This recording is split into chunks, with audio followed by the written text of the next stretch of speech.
Hello students, कैसे हो।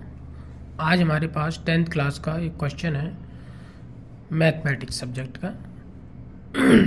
2 kilogram सेब और 1 किलोग्राम अंगूर का मूल्य किसी दिन ₹160 था। 1 महीने बाद 4 किलोग्राम सेब और 2 किलोग्राम अंगूर का मूल्य ₹300 हो जाता है। इस स्थिति को बीजगणितीय तथा ज्यामितीय रूप में व्यक्त कीजिए। ये क्वेश्चन है हमारा। तो इसके लिए हम क्या करेंगे, 2 रूपों में हमें व्यक्त करना है। एक तो बीजगणितीय रूप में यानी इसका समीकरण बनाना हमें और दूसरा ज्यामितीय रूप में यानी इसका ग्राफ भी हमें निरूपित करना है। ठीक है, तो इसके लिए हम क्या कर लेंगे, सबसे पहले ये मान लेते हैं कि मान लीजिए 1 किलोग्राम सेब का जो मूल्य है वो X रुपया है और 1 किलोग्राम अंगूर का मूल्य मान लेंगे Y रुपया। तो पहली शर्त क्या है, 2 किलोग्राम सेब और 1 किलोग्राम अंगूर है, तो 2 किलोग्राम सेब का मूल्य हो जाएगा 2x और 1 किलोग्राम अंगूर का मूल्य हो जाएगा 1/160 रुपये था, तो 160 रुपये हो जाएगा। समीकरण नंबर 1 मान लेंगे इसको। अब दूसरी कंडीशन में दिया है 4 किलोग्राम सेब, तो 4x हो जाएगा और 2 किलोग्राम अंगूर दिया है तो 2y हो जाएगा। इसका मूल्य 300 रुपया है, तो यहाँ पे 300 हो जाएगा। समीकरण नंबर 2। इस तरीके से हमारे समीकरण नंबर 1 और समीकरण नंबर 2 बन जाएंगे। ठीक है, अब हम क्या करेंगे, इसकी सहायता से टेबल बनाएंगे। तो समीकरण 1 को हम यहाँ से दोबारा से ले ले रहे हैं, यहाँ पे लिख ले रहे हैं। 2x को उधर पक्षांतर करना है क्योंकि हमें y का मान निकालना होता है यहाँ से, तो 2x को उधर ले जाएंगे तो माइनस का हो जाएगा 160 माइनस 2x।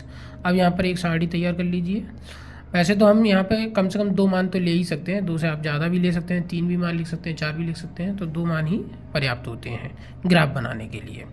तो यहाँ ऊपर हमें x लिखना है, नीचे y लिखना है। अब यहाँ पर अपनी स्वेच्छा से x के हम भिन्न भिन्न मान रख देते हैं और यहाँ पर समीकरण में रखते हैं। तो सबसे पहले हमने यहाँ पे 0 रख दिया x के स्थान पर। तो x के स्थान पे जब 0 रखेंगे तो इसका मान 0 का इसमें मल्टीप्लाई करेंगे 0 हो जाएगा, तो ये 160 यानी y का मान 160 प्राप्त होगा, यहाँ लिख देंगे। उसके बाद x के स्थान पे हम 30 रखेंगे। आप 20 भी रख सकते हैं, 40 भी रख सकते हैं, हमने यहाँ पे 30 ले लिया है, तो 30 का यहाँ रखने पर 2 में गुणा होगा 100 तो 60 हो जाएगा। 160 में 60 घटाएंगे तो 100 आ जाएगा। इस तरीके से x और y के में मान प्राप्त हो जाएंगे। तो ये 2 बिंदु मिल गए, 0 और 160 हो गया, इसको a मान लेंगे और 30 और 100 ये इसको b मान लेंगे। ठीक है, अब यहाँ से हम समीकरण 2 को दोबारा से लिखते हैं। 4x + 2y = 300 दिया हमारा और इसमें 2 हमें कॉमन दिखाई दे रहा है, तो हम 2 कॉमन ले लेंगे। 2 कॉमन लेने पर यहाँ 2 से ये काटेंगे तो 2x बचेगा, 2 ये बाहर चला गया हमारा, यहाँ 300 है। अब 2 के पाड़े से ये 300 काटेंगे तो 150 आ जाएगा। तो समीकरण बन जाएगा 2x + y = 150। इसको पक्षांतर कर लेंगे क्योंकि हमें y का मान निकालना होता है, तो 2x को उधर पक्षांतर करेंगे, माइनस का हो जाएगा 2x। ठीक है, अब यहाँ दोबारा से इसमें एक सारणी बनाएंगे, x और y के हम मान देंगे। तो इसमें भी हमने अपनी तरफ से सुविधा के अनुसार यहाँ पे 0 रख लिया है। तो जब इसमें 0 रखेंगे तो ये तो 0 हो जाएगा, 150 बचेगा। अब अपनी तरफ से हमने यहाँ 50 रख लिया, 30 तो यहाँ रख सकते हैं, हम 40 भी रख सकते हैं, 50 भी रख सकते हैं, 60 भी, हमने 50 रख दिया। 50 रख के देखते हैं कितना हो रहा है, 50 दूनी 100 हो गया।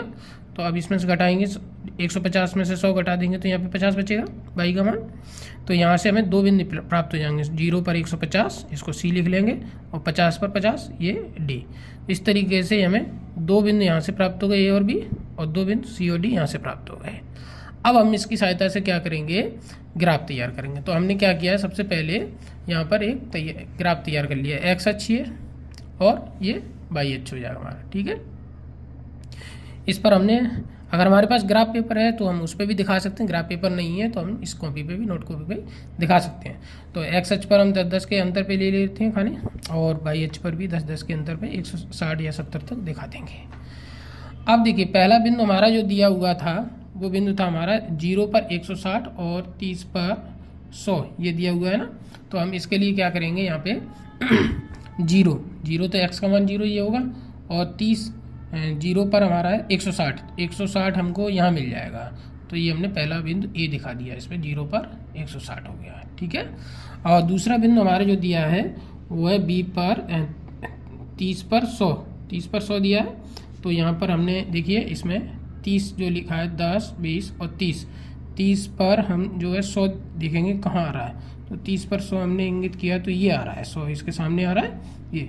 अब इन दोनों बिंदुओं को मिलाते हुए एक रेखा खींच देंगे स्केल की सहायता से। आप जितना हो सके लंबी से आप लंबी खींच सकते हैं रेखा। इसी प्रकार से अब जो हमारा दूसरे पॉइंट बच गए सी और डी, ये सी 150 और डी 50-50 ये हैं, तो सी को 0 पर 150 दिया हुआ है, 0 पर 150, तो यहाँ पर लेंगे ग्राफ में 0 तो ये रहा, अब 150 बाई का मान है, ऊपर देखेंगे कहाँ गया, ये रहा, तो ठीक है, इसको तीसरा पॉइंट डाल देंगे हम सी, 0 पर 150 हो जाएगा। ठीक है, अब चौथा बिंदु हमारे पास है 50 पर 50 लिखा हुआ है, तो x का मान यहाँ पर 50 लेंगे, ये रहा x का मान 50, और y का मान ऊपर देखेंगे कहाँ पर है, ये रहा 50, इसको मिला लेंगे तो यहाँ आ जाएगा। तो ये डी पॉइंट हो गया हमारा, यहाँ लिख सकते हैं आप 50 और 50 दोनों लिखे गए।